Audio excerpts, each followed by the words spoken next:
Hello students, chemistry cafe के 40 days hard day challenge का आज है डे 27 और चैप्टर है हमारा haloalkanes and haloarenes. Questions हमारे सारे एग्जाम्पलर क्वेश्चंस हैं और इनको देख लेते हैं हम। कुछ शुरू के 3 क्वेश्चन जो हैं वो हमारे match the column 1 to column 2। तो ये देख लीजिए, पहला है हमारा फर्स्ट कॉलम में, ये रहा फर्स्ट कॉलम। क्लोरमफेनिकॉल एक ब्रॉड स्पेक्ट्रम एंटीबायोटिक होती है। थायरॉक्सिन थायराइड ग्लैंड से निकलने वाला हार्मोन होता है। क्लोरोक्वीन जो होती है वो मलेरिया के ट्रीटमेंट में दी जाने वाली दवाई है। एंड क्लोरोफॉर्म एक एनेस्थीसिया है। तो इनको कॉलम बी के साथ मैच करना है। मैंने आंसर सीधे सीधे लिखे हुए हैं। तो क्लोरमफेनिकॉल जो कि ब्रॉड स्पेक्ट्रम एंटीबायोटिक है, टाइफाइड के फीवर में हम इसको दे देते हैं। थायरॉक्सिन गॉइटर जो गले में गले फूलने की जो बीमारी या गलगंड जिसे कहते हैं, उसमें थायरॉक्सिन हार्मोन की कमी के कारण होता है। तो उसमें थायरॉक्सिन जो है वो गॉइटर से रिलेटेड है। क्लोरोक्वीन मलेरिया के ट्रीटमेंट में यूज़ की जाती है। क्लोरोफॉर्म एनेस्थेटिक है, यानी कि ये एनेस्थीसिया के जैसे यूज़ होता है। बाकी एक और ऑप्शन दिया है ब्लड सब्स्टिट्यूट, जिसका किसी से मैच नहीं है। हमेशा मैच द फॉलोइंग में एक एडिशनल आपको ऑप्शन दिया जाएगा to confuse for the get to for confusing to get the right answer. तो ये क्वेश्चन हो गया हमारा। नेक्स्ट क्वेश्चन हम देखते हैं कि कॉलम 1 और कॉलम 2 में, कॉलम 1 में आपको कुछ इक्वेशंस हैं और कॉलम 2 में वो उनका टाइप पूछा गया है। तो यहाँ पर जूम करके देखें, यहाँ है क्लोरोबेंजीन। क्लोरोबेंजीन आयरन की प्रेजेंस में इसका क्लोरीनेशन हो रहा है। तो क्लोरीनेशन ये जो प्रोडक्ट बन रहा है ऑर्थोक्लो 1,2 डाइक्लोरोबेंजीन एंड 1,2,4 ट्राइक्लोरोबेंजीन बन रहा है। तो सब्स्टिट्यूशन है। Fe की प्रेजेंस में क्लोरीन जो है वो ब्रेक होके क्या देता है, इलेक्ट्रोफाइल देता है।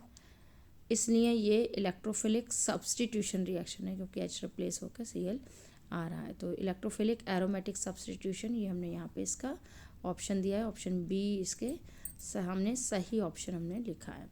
ठीक है, नेक्स्ट क्वेश्चन है हमारा CH3CH double bond CH2 plus HBr। तो ये एक ऐसी रिएक्शन है, एल्कीन पर हाइड्रोहेलोजिनेशन का एडिशन हो रहा है और ये एडिशन हमारा मार्कोनिकॉफ रूल के अकॉर्डिंग होगा। नेगेटिव पार्ट जो है ब्रोमाइड है, ये जो नेगेटिव पार्ट है आपका ब्रोमाइड, ये उस कार्बन पे जाकर अटैच होगा जिस पे नंबर ऑफ कार्बन एटम क्या है, कम है। ठीक है, CH2 पे एक H जुड़ जाएगा और ये ब्रोमाइड यहाँ पर जुड़ जाएगा। तो ऑप्शन आपका ये रहा। तो इलेक्ट्रोफिलिक एडिशन रिएक्शन है। नेक्स्ट है हमारा जो एक कंपाउंड है हमारा टू फिनाइल टू आइडो। ठीक है, अल्फ़ाबेटिकली इसे अरेंज करेंगे। इथेन का अल्कलाइन में सब्स्टिट्यूशन हो रहा है। जो 2 पोजीशन पर आयोडाइड है यहाँ पर, वो रिप्लेस हो रहा है OH ग्रुप से, सब्स्टिट्यूट हो रहा है। तो ये क्या है, न्यूक्लियोफिलिक सब्स्टिट्यूशन रिएक्शन है SN1 मैकेनिज्म से। तो क्या है कि ये OH जो है वो न्यूक्लियोफाइल है जो कि आयोडाइड को रिप्लेस कर रहा है। ठीक है, तो न्यूक्लियोफिलिक सब्स्टिट्यूशन रिएक्शन है, SN1 है। तो ये आपने इसके सामने ही लिख दिया। ठीक है, नेक्स्ट है हमारा जो 4th ऑप्शन है, इसमें है क्लोरोनाइट्रोबेंजीन, जिसका NaOH के साथ रिएक्ट कर रहा है तो हाइड्रोक्सी नाइट्रोबेंजीन हो गई। तो फिर से ये न्यूक्लियोफिलिक, यहाँ पर क्या एडिशन नहीं, यहाँ पर भी सब्स्टिट्यूशन हो रहा है बट ये एरोमेटिक सब्स्टिट्यूशन है। तो न्यूक्लियोफिलिक एरोमेटिक सब्स्टिट्यूशन हो गया। जो ऊपर और नीचे वाली दोनों रिएक्शंस क्या है, सेम टाइप की हैं। उसमें आयोडीन का रिप्लेसमेंट OH से हो रहा है, नीचे क्लोरीन का रिप्लेसमेंट OH से हो रहा है। वो एलिफेटिक कंपाउंड में थ्रू SN1 मैकेनिज्म। ये क्या है, एरोमेटिक सब्स्टिट्यूशन है। लास्ट ऑप्शन है इसमें 2 ब्रोमो ब्यूटेन जो है वो अल्कलाइन KMnO4 की प्रेजेंस में ये एक एल्कीन दे रहा है, यानी इसमें डिहाइड्रोहेलोजिनेशन है, मार्कोनिकॉफ का अपोजिट है। इसमें से Br जो होता है, यहाँ पे Br जो है, ये Br एक H के साथ निकलेगा अब H कौन से वाले इस C पर जुड़े हुए ये जो नेक्स्ट हाइड्रोजन है, नेक्स्ट कार्बन है, वो अल्फ़ा कार्बन है। तो कौन से वाले कार्बन के साथ कौन से वाले कार्बन से हाइड्रोजन इस ब्रोमाइड के साथ जाएगा, ये डिटरमाइन करता है कि जिसमें नंबर ऑफ अल्काइल ग्रुप्स ज़्यादा जुड़े होंगे उस कार्बन से ये हाइड्रोजन निकलेगा। तो इसको मैं दोबारा से यहाँ पे एक्सप्लेन करके लिख देती हूँ, बड़ा बड़ा देखिए, आप जूम करके भी देख सकते हैं। CH3 CH2 CHBr और CH3। तो अब ये डिहाइड्रोहेलोजिनेशन है, यानी कि इसमें से HBr निकलेगा एज पर सेटजेफ एलिमिनेशन रिएक्शन है और सेटजेफ रूल के अकॉर्डिंग होगा। तो इसमें से जो ब्रोमाइड है इसके साथ कौन सा H निकलेगा, इस वाले अल्फ़ा कार्बन से H निकलेगा या इस वाले से निकलेगा, ये हमें देखना है। तो उस कार्बन से निकलेगा जिस पे नंबर ऑफ अल्काइल ग्रुप ज़्यादा अटैच्ड है। यहाँ पर एक भी अल्काइल ग्रुप नहीं है, एक है, तो इस वाले कार्बन से निकलेगा। तो आपका प्रोडक्ट बन जाएगा CH3 CH, Br इससे निकल गया तो इन दोनों के बीच में डबल बॉन्ड आ जाएगा, ठीक है, और CH3 ऐसे नहीं। तो एज पर सेटजेफ रूल ये एलिमिनेशन रिएक्शन हो रहा है एल्कलाइन पोटेशियम परमैंगनेट की प्रेजेंस में। तो ये ऑप्शन हमने इसके आगे करेक्ट लिखा है। फिर आपको हिंट में दोबारा से रिवाइज़ करने के लिए है कि फर्स्ट में ये जो सेकंड ऑप्शन है इसमें आपका मार्कोनिकॉफ रूल हो रहा है। एडिशन ऑफ हाइड्रोहेलोजिनेशन जो होगा वो एज पर मार्कोनिकॉफ रूल होगा। डिहाइड्रोहेलोजिनेशन ऑप्शन फोर्थ में एलिमिनेशन रिएक्शन है, वो सेटजेफ रूल के अकॉर्डिंग होगी। तो 2 रूल आप तैयार कर लें इस चैप्टर से। फिर है फर्स्ट में इलेक्ट्रोफिलिक सब्स्टिट्यूशन रिएक्शन हो रही है, ये मैं समझा चुकी हूँ, आप जूम करके देख सकते हैं। OH आयन जो है वो OH जो होता है वो न्यूक्लियोफाइल है, ठीक है। तो न्यूक्लियोफिलिक सब्स्टिट्यूशन रिएक्शन में इन्वॉल्व हो रहा है, जो लास्ट है ये जो थर्ड और फोर्थ ऑप्शन था। तो ये क्वेश्चन आपको समझ में आ गया होगा। हम नेक्स्ट क्वेश्चन की तरफ बढ़ रहे हैं। नेक्स्ट क्वेश्चन है हमारा कॉलम 1 को कॉलम 2 से ही मैच करना है। यहाँ पर कुछ रिएक्शंस हैं, उनकी नेम्स लिखे हुए, यानी ये नेम रिएक्शन से रिलेटेड क्वेश्चन है। तो फर्स्ट ऑप्शन आप देख लीजिए, हेलोबेंजीन है, X लिखा है तो हेलोबेंजीन है, वो RX एलिफेटिक एल्काइल हैलाइड के साथ रिएक्ट कर रहा है in presence of sodium and dry ether. तो ये चूँकि एरोमेटिक और एलिफेटिक दोनों हैलाइड इन्वॉल्व हैं तो ये वोटर्स फिटिक रिएक्शन कहलाएगी, ठीक है। तो ये वोटर्स फिटिक रिएक्शन का एग्जाम्पल है जिसमें क्या होगा, एल्काइल बेंजीन प्रोडक्ट बनता है, ठीक है। तो नेम रिएक्शन को तैयार कर लें, वोटर्स फिटिक रिएक्शन है।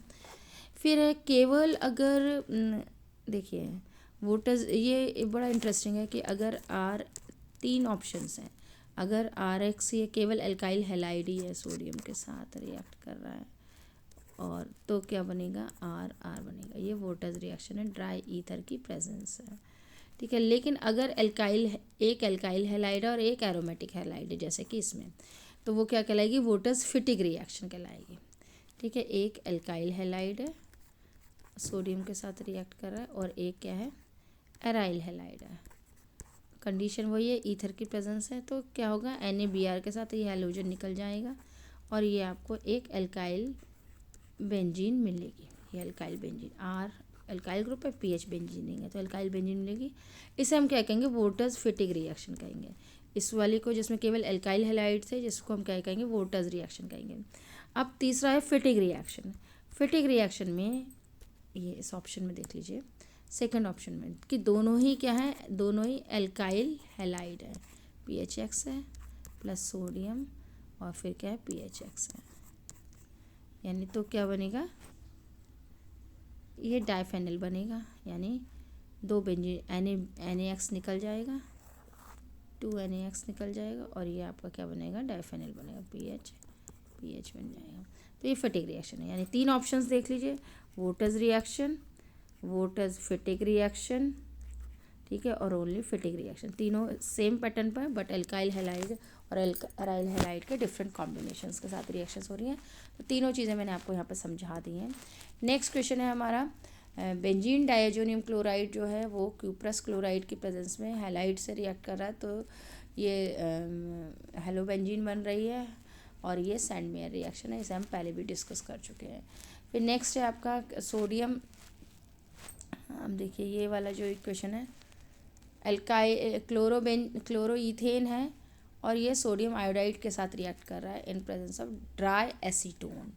जूम करके देखेंगे तो ये जो इक्वेशन है, ये इक्वेशन हमारी आयोडोबेंजीन बनाने के लिए, यहाँ ये देखिए C2H5 आई कर लीजिए इसको, यानी C2H5I बनेगा किससे, जब ये रिएक्शन कर रहा है C2H5Cl किसके साथ, NaI के साथ। सोडियम आयोडाइड के साथ रिएक्शन करने के कारण ये क्या बनेगी, आयोडोबेंजीन बनेगी। आयोडोबेंजीन बन रही है, इसका मतलब ये है आयोडोबेंजीन बनाने वाली जो रिएक्शन है ये है फिंकलस्टीन रिएक्शन, और आपको प्रेजेंस किसकी चाहिए, ड्राई एसीटोन की। ठीक है, तो फिंकलस्टीन रिएक्शन है for the preparation of alkyl iodide. यहाँ पर आप करेक्ट कर लें C2H5Cl की जगह पर C2H5I लिख दें, ये राइटिंग मिस्टेक है। ठीक है, ऐसी गलतियों से बचें आप भी। फिर नेक्स्ट है हमारा फोर्थ क्वेश्चन, आई थिंक ये समझ में आ गया होगा। इस क्वेश्चन के जरिए हमने 4 नेम रिएक्शन सीखी, चार क्या बल्कि 5 सीख ली। एक तो वोटर्स रिएक्शन जो कि इसमें नहीं है, फिर वोटर्स फिटिक रिएक्शन, फिर फिटिक रिएक्शन, फिर सैंडमेयर रिएक्शन, फिर Finkelstein reaction. Finkelstein reaction for the preparation of alkyl iodide. ठीक है, एल्काइल हैलाइड से एल्काइल आयोडाइड बनाने की ये इक्वेशन है ड्राई एसीटोन की प्रेजेंस में। ठीक है, तो ये आप तैयार कर लें। नेक्स्ट क्वेश्चन है हमारा, allyl chloride is hydrolyse more readily than n propyl chloride, why. तो एलाइल क्लोराइड क्या होता है, एलाइल ग्रुप से जुड़ा हुआ CH2CL, ये एलाइल ग्रुप होता है, इतना जो पार्ट है ये एलाइल ग्रुप है। एलाइल क्लोराइड चूँकि इसमें कॉन्जुगेशन है इसलिए इसमें क्या होगा, रेजोनेंस होगा, जबकि एन प्रोपाइल क्लोराइड क्या होगा, CH3CH2CH2Cl। यहाँ पर ये जो एन प्रोपाइल ग्रुप है इसमें रेजोनेंस नहीं है, रेजोनेंस की वजह से ये जो कार्बोकैटायन बनेगा वो रेजोनेंस स्टेबलाइज्ड रहेगा, जबकि इसमें रेजोनेंस ना होने के कारण जो कार्बोकैटायन बन रहा है वो रेजोनेंस स्टेबलाइज नहीं है। ये आपको दिखाया हुआ है यहाँ पर, तो जूम करके इसका आंसर पढ़ लें। Allyl chloride shows high reactivity because the carbocation formed by the hydrolysis is stabilised by resonance while no such stabilisation is present in n propyl chloride. तो यहाँ पर ये दिखाया हुआ है OH की प्रेजेंस है इन प्रेजेंस ऑफ एसिड की प्रेजेंस में ही वो इन प्रेजेंस ऑफ बेस ये Cl निकलेगा और ये कार्बोकैटायन बनेगा। कार्बोकैटायन ये वाला देखिए, रेजोनेंस स्टेबलाइजेशन दोनों स्ट्रक्चर आपको दिखाए हुए हैं। यहाँ पर पॉजिटिव चार्ज इस कार्बन से इस वाले कार्बन से इस वाले कार्बन पर रिप्लेस हो गया, और ये आपको बॉन्ड का भी चेंज हो गया है। तो रेजोनेंस स्टेबलाइजेशन के कारण एलाइल क्लोराइड जो है वो ज़्यादा रिएक्टिव है फॉर हाइड्रोलिसिस। फिर नेक्स्ट क्वेश्चन है हमारा question number 5, why is it necessary to avoid even traces of moisture during the use of Grignard reagent. Grignard reagent बहुत ही ज़्यादा रिएक्टिव कंपाउंड है, it reacts even with the traces of moisture to give hydrocarbon. यहाँ पर इसलिए हमें इसमें जब इसका यूज़ करें तो मॉइस्चर बिल्कुल भी नहीं होना चाहिए। तो RMgX ग्रिग्नार्ड रिएजेंट है, HOH वाटर है आपका H2O। तो जब ये RMgX के R के साथ H चला जाएगा, हाइड्रोकार्बन बन गया और MgX हो गया। यानी कि अगर देखें मिथाइल मैग्नीशियम ब्रोमाइड ले लें और उसको वाटर से रिएक्ट कराएं तो मीथेन बनेगा और MgOH-Br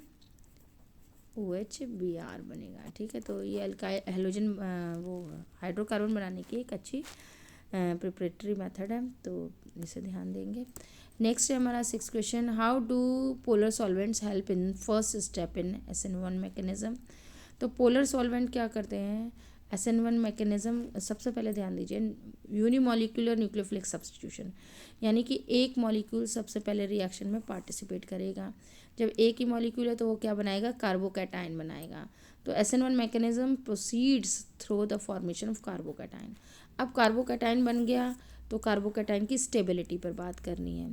ठीक है, तो कार्बोकैटायन की जो स्टेबिलिटी है वो जो फैक्टर इंक्रीज़ करेगा उसके कारण ये क्या होगा, उसकी वजह से ये रिएक्शन पॉसिबल होगी। तो कार्बोकैटायन की स्टेबिलिटी पहला स्टेप है फॉर्मेशन ऑफ कार्बोकैटायन, फिर वो है कार्बोकैटायन की स्टेबिलिटी, जो फैक्टर एनहांस करेगा वो रिएक्शन को रेडिली प्रोसीड कराएगा। तो यहाँ पर क्या है, how do polar solvent help, तो ये देखना है हमें। तो पोलर सॉल्वेंट क्या होता है, पोलर सॉल्वेंट जो एक मॉलिक्यूल है उसमें पोलैरिटी डेवलप हो जाए, एक एंड पे एच, एक एंड पे पॉजिटिव हो जाए और एक एंड कैसा हो जाए, नेगेटिव हो जाए, यानी कि पोलर मॉलिक्यूल ये हो गया। अब पोलर सॉल्वेंट ये हो गए, और पोलर में भी प्रोटिक सॉल्वेंट, जैसे HOH एक प्रोटिक सॉल्वेंट है, पोलर भी और प्रोटिक भी है, यानी ये प्रोटॉन दे वाला एंड है, ये दो दो सेपरेशन ऑफ मीन्स चार्ज जब हो जाता है तो पोलर मॉलिक्यूल बन जाता है। अब इसके कारण क्या होता है, इसके कारण जो आपका हैलाइड है वो सेपरेट हो जाता है। और हैलाइड जब सेपरेट हो जाता है तो इसके चारों ओर जो मॉलिक्यूल है, पोलर मॉलिक्यूल है, वो एक मिसली बना लेता है और उसको स्टेबलाइज कर देता है, ठीक है। और ये दूसरे एंड जो है वो नेगेटिव एंड है, तो पोलर मॉलिक्यूल जो है वो उसका सॉल्वेशन कर देता है, solvation because of this protic solvent, and this protic solvent is further a polar solvent. तो यहाँ पर आप देखेंगे लिखा है कि SN1 mechanism proceeds through the formation of carbocation. It involves breaking of C halogen bond. C halogen bond यानी कि अगर कोई CH3Cl है सपोज, तो ये वाला बॉन्ड ब्रेक होगा, ठीक है। तो इस बॉन्ड को ब्रेक करने के लिए एनर्जी चाहिए। ये एनर्जी किससे मिलेगी, सॉल्वेशन से, solvation of halide ion with the proton of the protic solvation. Solvation ये मैंने आपको मिसली बना के दिखाई थी, वैसे ही है। तो सॉल्वेशन होगा तो उसमें उस सॉल्वेशन के प्रोसेस में एनर्जी रिलीज होती है, जिसकी वजह से ये बॉन्ड ब्रेक होता है। तो in this way it helps in the first step of the SN1 mechanism. Thus polar solvents help in ionization step of this, ठीक है। तो नेक्स्ट क्वेश्चन है हमारा लास्ट क्वेश्चन आज का। IUPAC name of the insecticide DDT and BHC। तो DDT and BHC and why is their use banned in India and other countries. तो सबसे पहले ये बैन क्यों है, DDT एंड BHC क्या है, इंसेक्टिसाइड्स हैं, और इनका बैन क्यों है यहाँ पर मेंशन किया हुआ है, आप जूम करके देख रहे हैं। एक तो ये हाईली टॉक्सिक होते हैं, हाईली टॉक्सिक है पहला पॉइंट। दूसरा पॉइंट ये नॉन बायोडिग्रेडेबल है, यानी कि इनका डिग्रेडेशन नहीं होता, ये टिश्यूज़ में कलेक्ट हो जाते हैं। And third point their ability to store in fatty tissues, तो जो भी एनिमल इन्हें खा रहा है या ह्यूमन बीइंग की बॉडी में जा रहा है तो उनके फैटी टिश्यू में ये स्टोर हो जाते हैं। फिर क्या है कि इनकी कॉन्सेंट्रेशन क्या होती है फूड चेन में, एक ट्रॉफिक लेवल से दूसरे ट्रॉफिक लेवल पर इंक्रीज़ करती चली जाती है। तो ये 4 रीज़न है जिसकी वजह से इन्हें इंडिया और दूसरे कंट्रीज़ में बैन किया जा रहा है। ये पहले तो इंसेक्टिसाइड्स हैं, बैन क्यों हो रहा है, पहला पॉइंट है मैंने आपको बताया हाईली टॉक्सिक है, दूसरा पॉइंट नॉन बायोडिग्रेडेबल है, नीचे जूम करके देखें, तीसरा पॉइंट आपका कि फैटी एसिड में स्टोर होने की एबिलिटी है, और लास्ट पॉइंट है कि ये फूड चेन में इनकी कॉन्सेंट्रेशन इंक्रीज़ करती रहती है हर ट्रॉफिक लेवल पर, इसलिए इसको बैन किया जाता है, ठीक है, इंडिया में और दूसरे कंट्रीज में। अब इनका IUPAC नॉमेनक्लेचर देख लें। IUPAC नॉमेनक्लेचर DDT क्या है, DDT पहले देख लीजिए, डाइक्लोरो डाइफिनाइल ट्राइक्लोरो इथेन। तो इसका पेरेंट क्या होगा, इथेन है, इथेन मतलब 2 कार्बन वाले हैं। ट्राइक्लोरो इथेन यानी कि तीन क्लोरीन हम इस पर लगा दें, Cl Cl Cl, 2 इथेन का मतलब 2 कार्बन है, ठीक है। अब डाइक्लोरो डाइफिनाइल, तो डाइक्लोरो डाइफिनाइल इसमें 2 ग्रुप जुड़े हुए हैं, यानी ये यहाँ पर क्लोरीन, तो डाइक्लोरोफिनाइल है, क्लोरोफिनाइल ग्रुप जुड़ा हुआ है, ऐसे ही ये इधर भी है, तो डाइक्लोरो डाइफिनाइल ट्राइक्लोरो इथेन, तो ट्राइक्लोरो इथेन ये वाला पार्ट हो गया, और डाइफिनाइल एक ये और एक ये। अब इसका IUPAC नेम देख लीजिए, IUPAC नेम है सेलेक्ट लॉन्गेस्ट चेन, तो इथेन की चेन क्या होगी, लॉन्गेस्ट चेन हो गई, ठीक है। मैं यहाँ पर अलग कलर से दिखाते हैं, इथेन की चेन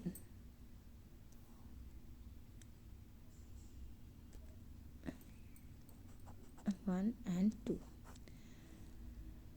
तो इथेन है ये, इस पर क्या है, 2 पर जुड़ा हुआ है 4 क्लोरोफेनाइल। ये जो है, ये जो ग्रुप है ये 4 क्लोरोफेनाइल ग्रुप है। ये भी क्या है, 4 क्लोरोफेनाइल ग्रुप है ये वाला। तो 4 क्लोरोफेनाइल, इसमें ऑलरेडी एक डिजिट है, इसलिए हम इसके आगे क्या लिखेंगे, बिस। तो 2 पोजीशन पर 2 टाइम्स है 2 2 बिस, मतलब 2 बार एक ऐसा ग्रुप जुड़ा हुआ है 4 क्लोरोफेनाइल, 4 क्लोरोफेनाइल ग्रुप जुड़ा हुआ है। देखिए 2 2 बिस 4 क्लोरोफेनाइल मैंने यहाँ पे लिखा हुआ है। एंड 1 पर क्या है, 1, एक ये 1 1 1 1 1 1 ट्राई क्लोरो और पेरेंट हो गया इथेन। तो इसका यूपीएससी नेम याद कर ले, समझ तो आपने लिया है। और ये क्या करता है, ये क्वेश्चन आ भी सकता है, इजी क्वेश्चन है और समझ लेंगे तो हमेशा ध्यान रहेगा। फिर तो आई थिंक ये डीडीटी का यूपीएससी नेम आपको समझ में आ गया होगा। नेक्स्ट हम ले रहे हैं,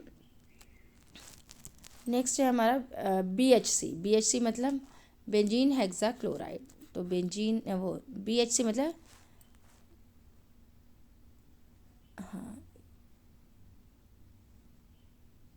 ये आपका है साइक्लो है, ये बीएचसी की बात नहीं है, हेक्साक्लोरो साइक्लोहेक्सेन है इसका आईयूपीएससी नेम है। तो बीएचसी आई थिंक ये आप इसको छोड़ें अभी, बीएचसी को इधर देखें आप इधर। तो इसका आईयूपीएससी नेम क्या है कि साइक्लोहेक्सेन है ये। और हर कार्बन पर जो है वो एक क्लोरीन है। तो ये क्या हो गया आपका साइक्लो हेक्सेन है और हेक्सा है। तो हर किसी का लोकेंट लिखना पड़ेगा आपको, 1 2 3 4 5 6 हेक्सा क्लोरो साइक्लोईथेन। तो ये आई थिंक ये आपको समझ में आया होगा।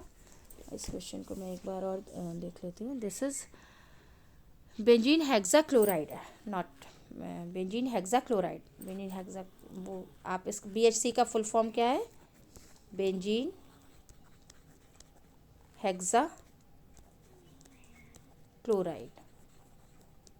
तो आईयूपीएससी नेम में क्या होगा, 1 2 3 4 5 6 हेक्सा क्लोरो साइक्लोहेक्सेन। तो ये इसका आईयूपीएससी नेम होगा। तो आज के लिए बस इतना ही। Thank you very much.